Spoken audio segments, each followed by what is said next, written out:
Hello and welcome back to the American Experience. I'm glad to be with you today. I'm recording this episode on April 4th, 2026, and I am very excited to be with you, of course.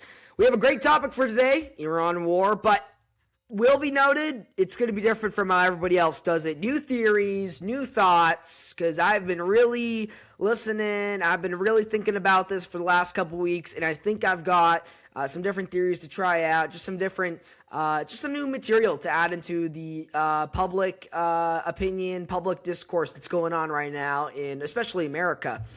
Yes, I am glad to be with you. I am broadcasting from the greatest country on God's green earth. If you don't know otherwise, it's called the United States of America. I'm very excited to be with you, like I said before. We are going over, I think, 3-4 good theories on what's going to happen next, and I'm going to kind of rank them in which one I think is out of 10, which one is most likely to happen, which one has the most truth to it. Of course, they're all theories, so today's episode is delving into a lot of speculation, but whatever. We got some announcements to talk about. I am excited to be telling you that in the upcoming summer of this year, I will not be doing live shows. I will not be doing broadcasts on normal recent topics during the summer because I will be busy, very busy working and doing a bunch of other stuff. So instead, I'm going to pre-record 7-8 episodes and release them every 2 weeks or so over the summer. They're going to be part of my Red Pill series, where I hope to open your eyes to a bunch of problems we are facing currently, not just in the U.S., but in the world all over. We're going to be discussing central banking, immigration, demographics, Christianity, cultural issues, foreign policy, one world government. Everything will be in that series, and it'll be very awesome. We even talk about health. I think later on today, I'm going to start doing my health Red Pill series with my good buddy, Henry.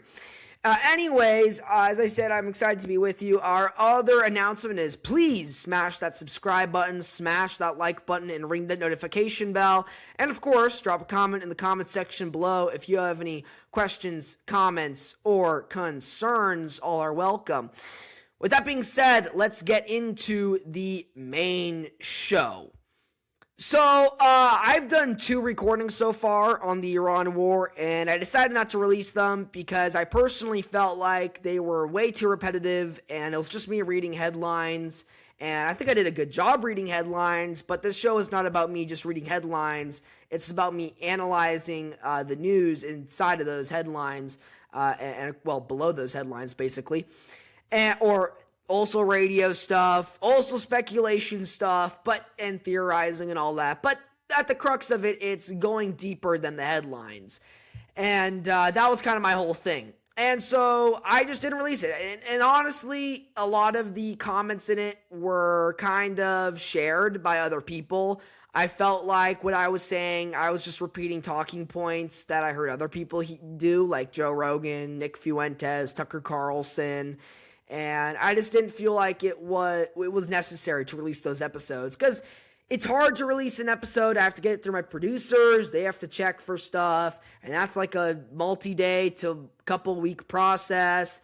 And then I have to actually put it out, and that takes, just a few minutes. But considering that I have a ton of other priorities I have, such as schoolwork for my educational facility, hobbies, Future Farmers of America, FFA. I'm just very busy, so I just don't have time to, even once my episode's accepted, it might take a day or two even then to release it. And by that time, the headlines would be completely irrelevant anyways. Well, not irrelevant, but, you get the point. They wouldn't be as relevant as they would be if I released it the day of when I read those headlines.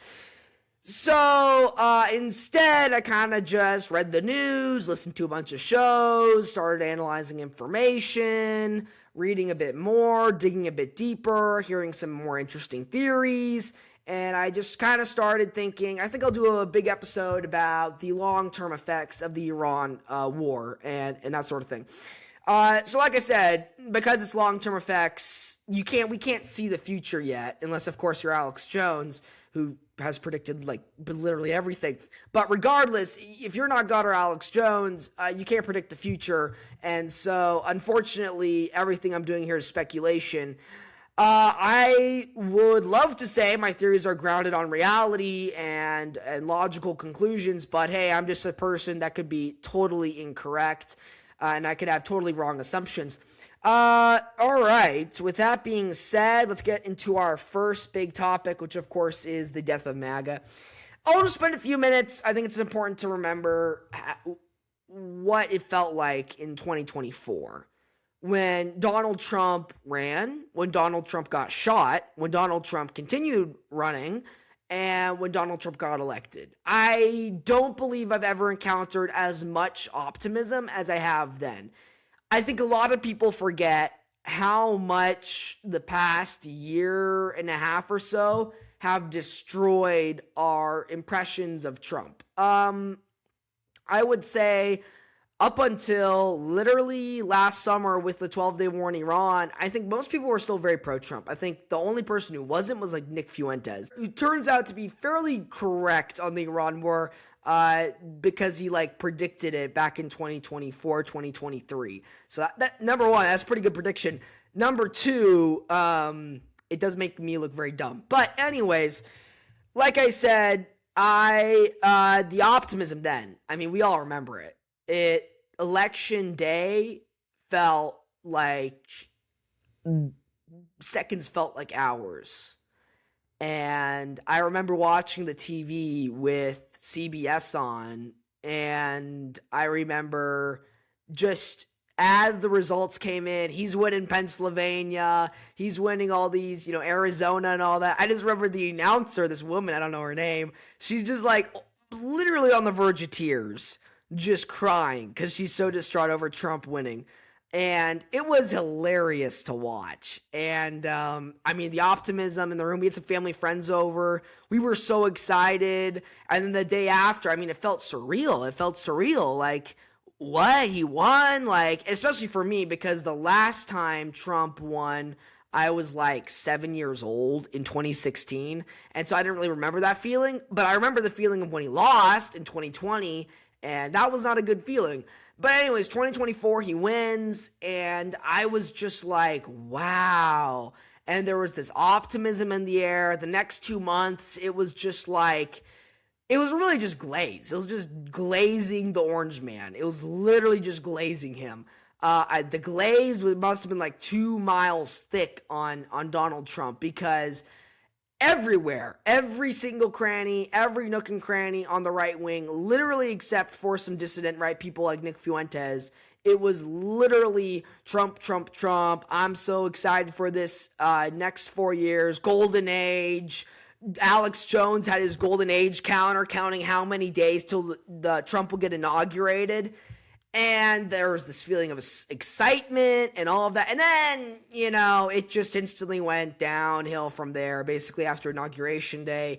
It peaked at the Gulf of America, ladies and gentlemen, and then it went down from there and continued going down to now where we are now, where Donald Trump is telling his supporters to listen to Mark Levin, who, by the way, hated Trump in 2016. And so that's an interesting, kind of an ironic comment right there. But regardless, the optimism in the air was crazy. And then the 12-day war in Iran, the war now in Iran, energy prices aren't really getting better. Prices aren't going down that much, maybe $1 or something, but not that much actually. And reality came back down, and we all realized we had been fooled, we'd been bamboozled, we had been basically lied to, conned by Donald Trump.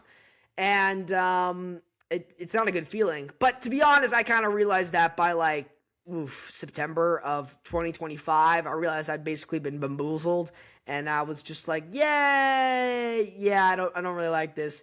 And now with this, I definitely feel like I've been bamboozled. And so I've kind of had my eyes open to the fact that Trump really hasn't really been following his promises for quite a while. But I do know that this war especially has opened a lot of other people's eyes to this, especially like people like Tucker Carlson and Alex Jones and stuff. That's basically it right there. That's basically the death of MAGA that I just described. Donald Trump came into office in promising no new wars, started a war with Iran with like 3 or 4 months after being inaugurated with the 12-day war in Iran. Then he went into Venezuela. Then he now is in Iran again. We were in Syria and bombing Yemen and all that. It just really does feel like Trump completely has betrayed his base and betrayed his campaign promises. And you can see this just by the fact that the original OG MAGA people, Tucker Carlson, Alex Jones, Nick Fuentes, they don't support him anymore. But you know who does support Trump? Mark Levin, Ben Shapiro, Josh Hammers, the people who hated Trump in 2016. Like, I have a book of Ben Shapiro's writings for the 2016 election cycle, and he's just going after Trump like he's a bully, he's a horrible human, he represents the bad side of masculine men, I wouldn't say evil, but he's a swaggering idiot, he's a bully, he's just a locker room loser. That was basically like literally verbatim what Ben Shapiro said.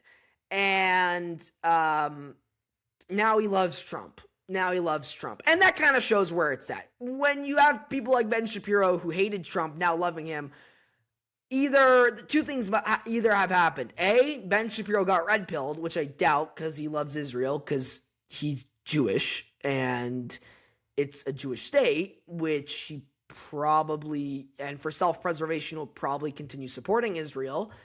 Or Ben Shapiro or Trump came closer to Ben Shapiro. And it appears the second is true. Trump came closer to Ben Shapiro.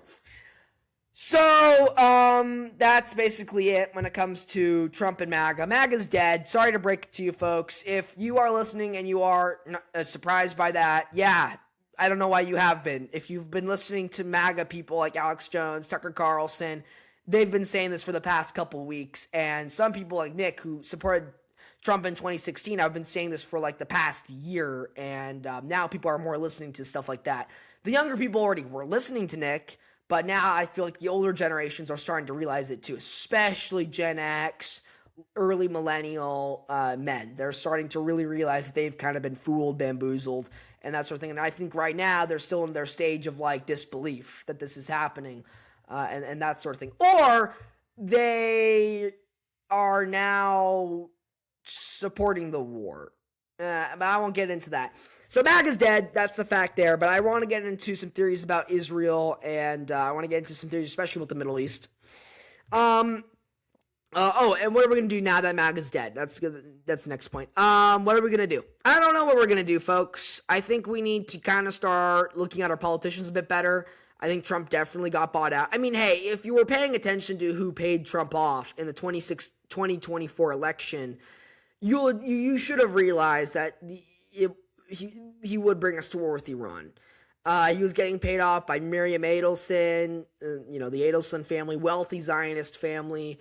He was getting paid off. He was getting millions of dollars from various pro-Israel political action committees and that sort of thing that kind of constitute the Israeli lobby here in America. And so I think, obviously, for those who were paying attention, which most of us just weren't, it was kind of obvious that Trump was going to bring us to war. And to be fair, a lot of MAGA still supports the war in Iran.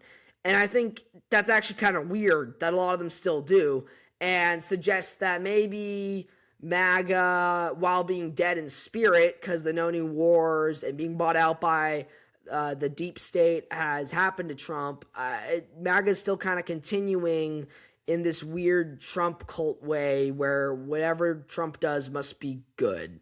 And I don't think that was what MAGA was ever about. I don't think MAGA was ever just about Donald Trump. I think it was a movement, and I think that movement is dead. Anyway, so what we're going to do from now, better politicians. There's already some good guys out there that I think we got to start voting for. Pat Casey in Ohio. Not Pat Casey. Casey Push in Ohio's running, and we should vote for him.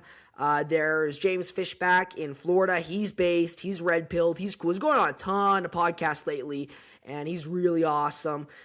I think we should vote for those guys. America First candidates who don't take money from AIPAC should be voted for. Although I will say, in terms of Republicans, I'm not one who's going to recommend that you should vote for progressives who don't take money from Israel. I think in an election like that, you just shouldn't vote, because I don't think supporting a progressive is like a good thing to do too. Wow, I'm really running on this. But let's really talk about theories and that sort of thing when it comes to Israel. So, obviously the big theory right now is Israel pushed America into the war. Our politicians are all paid out by AIPAC, blah, blah, blah. That's all true, but that's kind of surface level stuff to some degree. People already know that. Let's talk about what's really happening. We know why we're in it. What's the goal? What's really the goal? I want to hit first. I want to really hit the oil and financial scene. Well, first I want to hit Greater Israel, then I want to hit oil and financial. I want to hit petrodollar after that, and then finally I want to hit Third Temple Antichrist. So we'll briefly just talk about Greater Israel. Greater Israel is basically a thing that like Netanyahu himself has admitted to. A lot of prominent Israeli politicians have admitted to. It's basically just this idea that Israel should exist throughout the Middle East. Like there should be this big Israel throughout the Middle East. I think it's like stretching from the Nile to the Euphrates is their ultimate goal, or to the Tigris or something. So basically most of Iraq, Syria, Lebanon, parts of Jordan, Saudi Arabia, Egypt and of course Israel should all be under Israeli control and should be like this big, ginormous Middle Eastern ethno-state for Jews in the Middle East. The theory's there, but in my opinion, I think looking at it as physical land, as a lot of commentators like Tucker Carlson are describing, is the wrong way to look at it, because I don't think Greater Israel is really, really, really about actual land. Because think about it, Israel's this small country, and if they were to literally do this, if they were to take land from the Euphrates to the Nile, and by the way, if you're wondering where do they get this from a passage in Genesis where God says to Abraham, your land stretches from the Nile to the Euphrates, which also doesn't make a lot of sense because like it never actually did. Like that's the funny thing is that it actually never did. Like there was no time in Israeli history where the entire state of Israel, like God gave Canaan to the Israelites, but he never gave the entire, like a big chunk of the Middle East to the Israelites. So I don't really know where the whole idea of Greater Israel really comes from a biblical perspective, but I do know where it comes from a world geopolitics perspective, which is, of course, countries want more power, want more land, want more resources. Greater Israel, if you actually got the land, would give that amount of power to the state of Israel. But here's the problem, is that, yes, the theory works, it's kind of sound, it's kind of convincing. Here's the issue. It's kind of impossible to enact. Greater Israel would make Israel basically a ginormous kind of land empire in the Middle East. The problem is that they'd be ruling groups of people who don't want to live under them, and because of how vast the territory would be, and because of how small the IDF is, I just don't see it as possible. I don't see Israel actually managing an empire like that because it just wouldn't make sense. Too many resources, too many people, too many weapons would be spent trying to protect it, and I don't think they'd be able to fully enjoy it. Now, I could be wrong. Maybe they're going to have like this big thing where all the Jews of the world come and they all congregate in that part of the Middle East once they take it over, and then they develop, maybe that's what's going to happen, but I don't really think so. I think it's going to be more of a financial way, and that brings us to oil and finances. So, of course, we're discussing oil and finances over here. How does oil and finances impact the war in Iran? Well, as many people know, the Strait of Hormuz was recently blocked. It's been blocked for the past couple weeks or so. And the unfortunate thing about blocking something like that is that a lot of the oil that's produced in that region of the Middle East cannot be shipped away to countries that need it. So right now, countries across, Asia and stuff, they're actually getting on their oil reserves because they're worried that they won't have enough. They're getting on their oil reserves because they're running out of oil fast.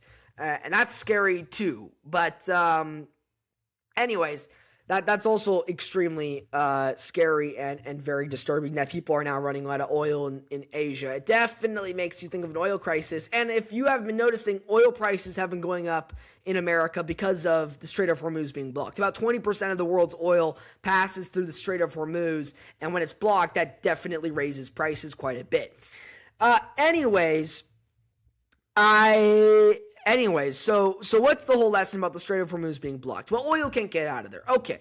Iran really seems like they really don't want to budge, unfortunately. It really seems like they're grounded and they don't want to budge. And that's a problem. People have been talking about we may have to do a land invasion to open up the strait again and something like that. But I heard a theory interestingly today that I think kind of explains this to some degree. And I heard it on an awesome episode by Tom Foe, a favorite YouTube channel of mine. You can find him at Tom Foe, I believe, on YouTube. And he had this awesome episode with Basic Logic. You can find Basic Logic on YouTube at Basic Logic. Basic Logic. Two very favorite YouTube channels of mine. I really do like them. But they were talking about the Iran war. And Basic Logic, who lives somewhere in Europe, had an interesting theory regarding this, which is he basically stated, well, maybe Israel and the U.S. actually want the Strait of Hormuz blocked so that instead of the oil shipping hub of the Middle East being based in the Strait of Hormuz area, Qatar, Kuwait, southern Iraq, southwestern Iran, Bahrain, the UAE, all of that, Saudi Arabia, instead because the strait will be blocked, that might shift from there to ports in Israel so that the oil can get out of the world. Because here's a good thing that we need to understand. Right now, there's two big places. There's this oil from the Strait of Hormuz goes all over the world. But there's two areas that it especially goes to, Asia and Europe. Right now, Asia's starting to get into their oil reserves. A lot of Asian countries, Japan especially, are getting into their oil reserves because they're very, very much worried about running out of oil because, again, the strait's blocked and they're losing a ton of oil from that. And then the other place that gets a lot of oil from there is Europe. And wow, how convenient. Guess what country is in the Mediterranean and is near Europe? Israel. And so it follows maybe they'll lay some pipelines down from, the Qatar, from that area of the world, across Saudi Arabia, Jordan, all the way up to Israel, where they'll then ship the oil out to the world. And through this, Israel will essentially become a financial and oil hub of the world because they will control where oil is going in and out. And that gives you a lot of power because oil's energy. Everyone needs energy, and we all need energy to run the world. And we need the oil to run our vehicles, to run our plants, to run our power, to run our construction equipment, to run our militaries. And so it follows what they'll do is as the strait is blocked and as Iran kind of continues blocking it and only allows friendly ships from friendly countries to move through, Qatar and Saudis and all of that will build some pipelines and ship that oil across the Middle Eastern desert all the way to Israel. Then it will get shipped out, and Israel will basically be in total control, will have immense control over the world's supply of energy. And this is fairly believable on a couple points. Number one, it'd give Israel a ton of power. It would also make sense because the strait is blocked right now, and it would be very costly to open the strait. So it could be that Israel might come out of nowhere, and that Israel, who already has ports and stuff, might open up more ports or something like that so they can ship that oil out. I will say some issues with the theory is that you'd have to build pipelines across the Middle East, and I don't know if there are some, but if there were, and a large portion of the world's oil was going through that, it instantly become a spot for smuggling. It instantly become a scene of people trying to blow it up. Sabotage would be all over that part of the Middle East because, of course, Shiite militias based by Iran, who already run amok across Iraq and stuff, would just be going all over trying to blow up those pipelines. Now, to be fair, if they ran it through Saudi Arabia, they wouldn't have an issue. So maybe that's a good argument there. But then one could argue, why would Saudi Arabia help with that? Because Saudi Arabia itself would want to be the guy in charge of the world's oil, and they do have some ports operating already where they ship oil out of. And so one would say, well, why wouldn't they just allow oil to ship out of their own ports, and then they can control the world's oil? So that's some good theory. That's a pretty good theory right there. I see both sides believable. I see it as a believable theory and also a theory that might not possibly exist because, like I said, it's possible, but also it's like, okay, if it goes through Iraq, it's going to be sabotaged all the time. Unless if Israel actually takes that part of Iraq and like builds a corridor, a military corridor, and makes sure militias don't hit the pipeline. And if it goes through Saudi Arabia, that doesn't make a lot of sense because the Saudis would most likely want the oil passing through them so that they would be in control of the majority of the world's oil. And by the way, they would be, because a lot of people are forgetting that a lot of the oil that would be going eastward through Asia would just be diverted to Saudi Arabian ports, and through there they go to Asia instead of through the Strait of Hormuz. And in my opinion, too, if that happened, and if Saudis also got a pipeline across them, and if the Saudis also got a chance to have the oil going to Europe, passing through their land, or going through their ports, I think they would take it. And in that case, they would control like literally 20% of the world's oil supply, and they would be a ginormous player on the world stage. Like, Saudi Arabia is a big player in the Middle East, but it's not a big player on the world stage. If they really did take control of the oil trade like that, they would be in control of it. Now, it is true, too, that if Israel took control of the European trade, they would be a big player on the world stage, too, bigger than they already are. So, and honestly, it could be that they reach a deal, and Saudi says, hey, I'll take 10%, I'll take the eastward going oil, and you take the westward going oil, and we'll just figure it out that way, because they are semi-friendly, so I could see that. And that sort of thing. But I don't know. That's a theory that was passed, I heard. And it's kind of convincing, but, it's like there's some problems there. But I do understand the argument. And I think it is, like I said, fairly convincing. All right, the other big argument has to do with the petrodollar. So, as many of you guys may remember, the U.S. dollar is not actually based off of anything but debt. It's built out of debt, and it goes away with debt. There's nothing actually basing the American dollar. We went off of that when we went off the Bretton Woods system back in 1971, I believe, or it might be 1972, somewhere in the early 70s, under Richard Nixon. But, and this is a big but, we do actually have kind of something technically basing our dollar. Petro, also known as oil. So, back in the 1900s, late 20th century, we basically went to all these oil-producing regions, Saudis, Qatar, Bahrain, UAE, and that sort of thing. And we basically went up to them and we said, hey guys, what's up? And they were like, hey, what's up, America? And we're like, yo, what's up, my Saudis? And we're like, yo, dude, so if you want to, we're the world power right now, and hey, if you want to be on our good side, you can do that by trading oil using our dollar, which is, by the way, not based off of anything. And the Saudis were like, yo, bro, ooh, sure, bro, because you're the big power, bro. And that basically is what happened. We basically coerced them because we threatened to use our might against them to some degree. And so that's a big theory, and I think that's a pretty credible one. Our dollar is based off of is the petrodollar. It's based off of oil. And what I mean by that is that it has its worth because the world uses it. Why does the world use it? Because the world uses it to buy and sell oil. Because it's the only one the U.S. allows in the Middle East. Now, we also do allow some Now, we also get really mad if people don't use our dollar for selling oil. And when people do that, we tend to really invade those countries, like Venezuela, who is selling oil to China without the US dollar, like Iran, who is selling oil to China without our dollar.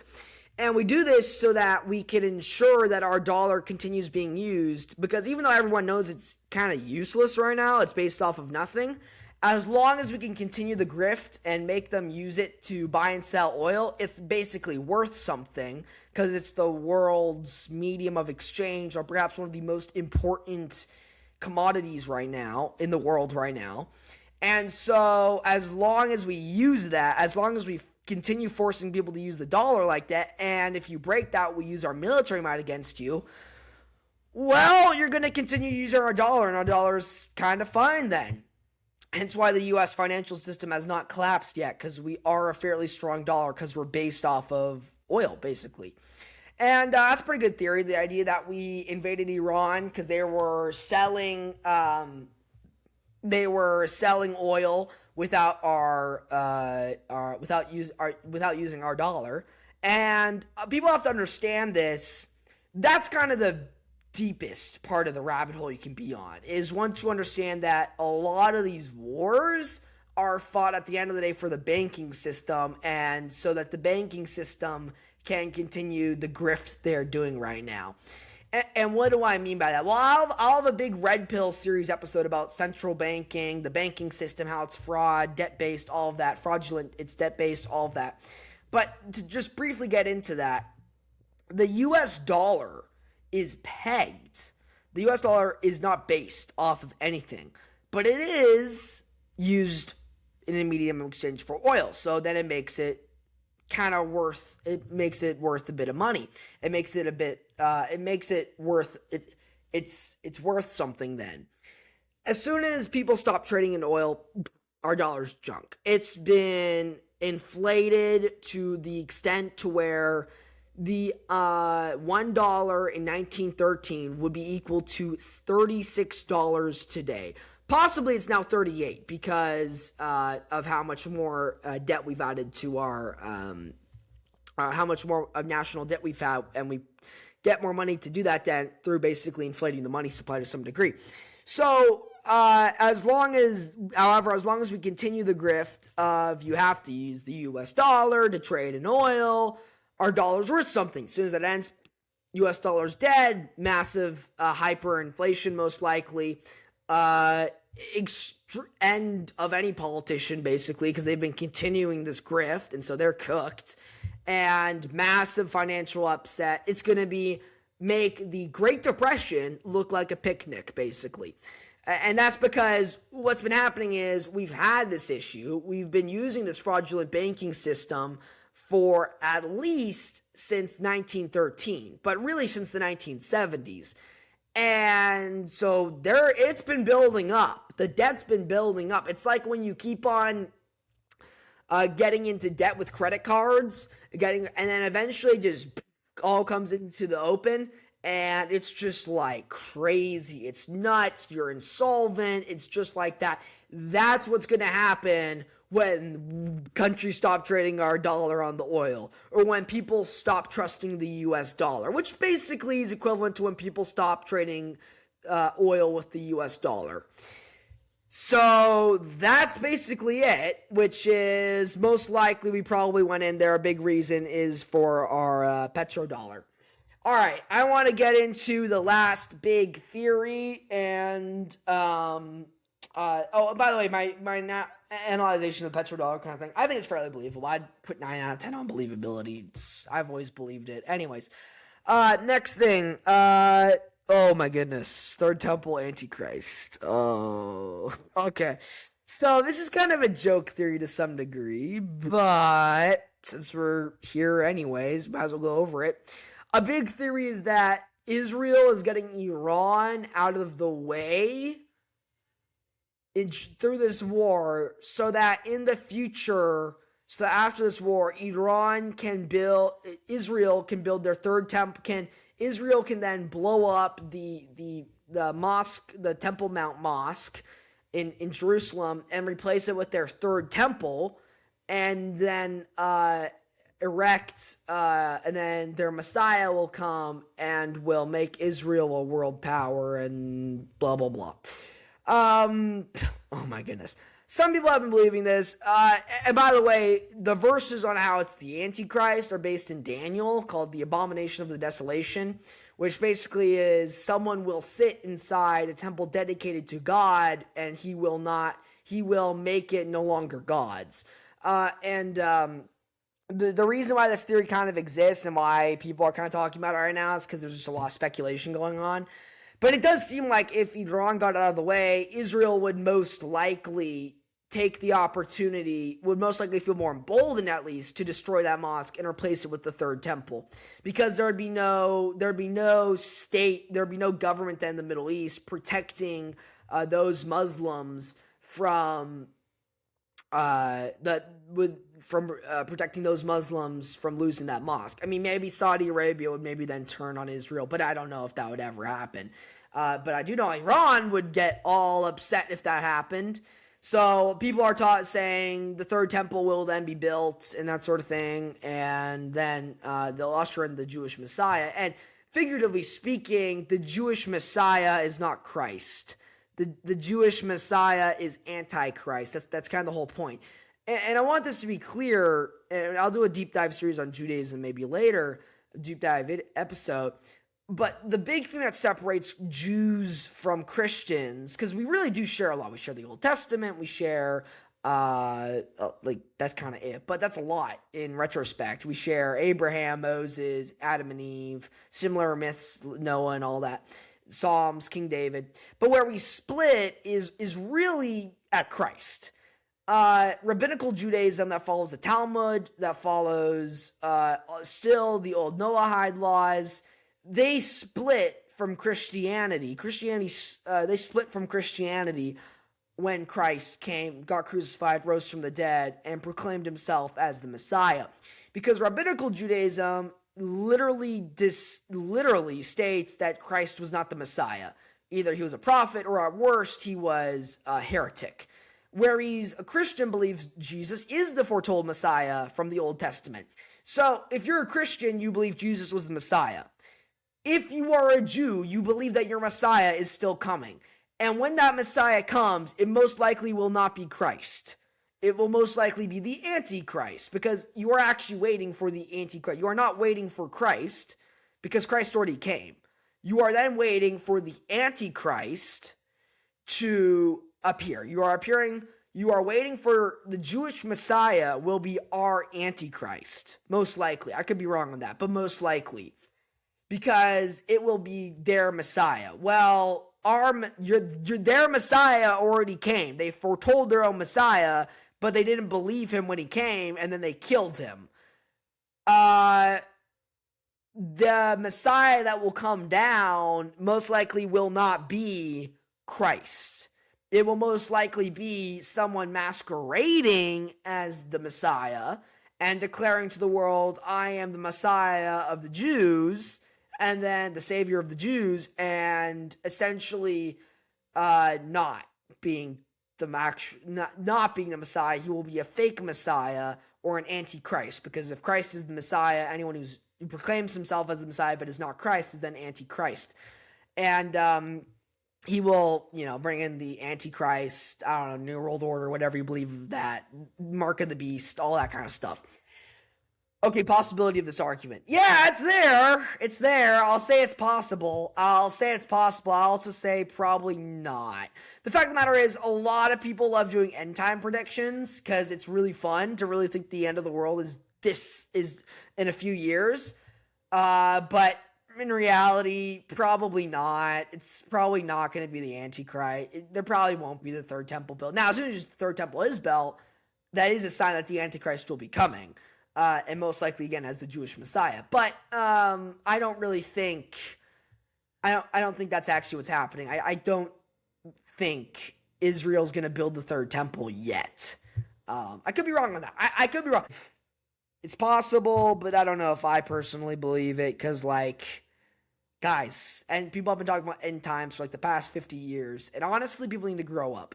End times are not going to happen in the next 50 years, okay? Maybe they will. Maybe I'm wrong. I hope I'm wrong. I want to be with Christ. But, if I'm right, just know it's because people have done these end times predictions for like 50 years now, 50 plus years, and they've all been wrong. And so I don't think the end of the world will come in 50 years. I think it'll come when we least expect it. But if they start building the third temple, you should be aware Antichrist is coming. Anyways, otherwise known as the Jewish Messiah.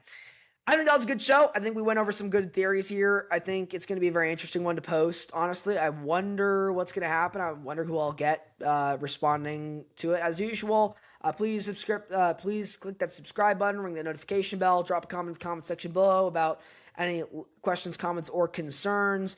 If you would like to support the show, you can do that by basically just doing what I said, because I don't have a Patreon or anything. I hope you enjoyed it. Till next time, this is the American Experience, broadcasting out of the greatest country on God's green earth. Till next time, stay safe, stay free. America first, Christ is King, and have a good one, folks.